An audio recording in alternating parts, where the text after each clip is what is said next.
Hi, welcome back to my project table. Today we're going to be doing the double Irish chain quilt. You use 3 fabrics for this quilt, 2 for the chains and 1 for the background. There are 2 blocks for this quilt based on a 5 by 5 grid. The first block is your chain block. The second block is your background block. When these are put together, alternating, this is the result that you will get. It's very similar to the single Irish chain that I did previously on my channel. We're just adding in another fabric. I am going to be incorporating a panel for my background today. This is a free pattern from Moda called Luck of the Irish. If you would like to download the pattern, the link will be in my description box below. Our first block is going to require some strip sets to be sewn. The first strip set we're going to sew is a center, a chain, a background, another chain, and another center. So I will sew these all together, and that will be our set A. Okay, once you have sewed your strip set together, I just pressed all of my seams one way, and then I will press the next strip set the opposite direction. But you need to take your strip set, and now you're going to subcut this into 2.5-inch strips. If you are using the pattern that I have linked in my description box, you need 64 of these segments, because you need 2 for each block. The next strip set that we're going to make is set B, and set B is your outer color and your inner color. Remember that this color is going to make the X in your block, and then these are just going to surround it to make that thicker Irish chain when you get it on the diagonal. So I'm going to go ahead and sew this strip set together just like I did the last one, and then we will subcut again into 2.5-inch strips. You need 64 of your subcut segments for this strip set as well. Okay, our final strip set for block 1 is a background, chain color, center color, chain color, background color.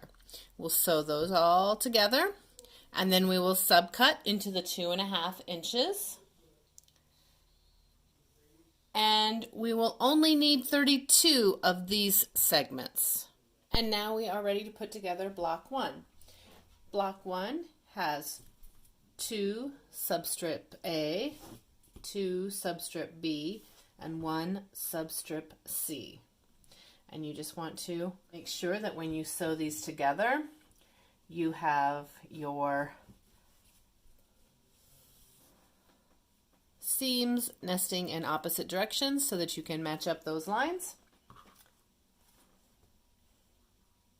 And for this quilt, you need 32 block 1s. Okay, this is block 1 completed. I wanted to caution you, make sure that you have your 4 corners matching your diagonal color so that you get that chain effect going through your quilt. Now we're ready to go on to block 2. For block 2, you need 1 strip set. You need to use your secondary color and your background color. You need a 6.5-inch wide strip and 2 of the 2.5-inch strips. And then you are going to sew 8 of these strip sets. This strip set is just like all of the previous strip sets. You are going to subcut now into 2.5-inch strips. And you will need 2 of these for each block.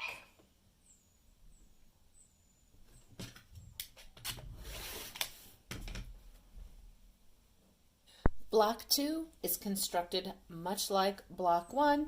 You are taking a strip set, you are taking your center piece, and then you are taking another strip set.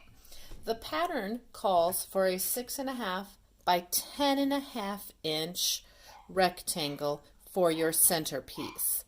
So I have taken my panel pieces and I have added borders to make them the correct dimension of the center block. And then when I have sewed them together, this is my final piece.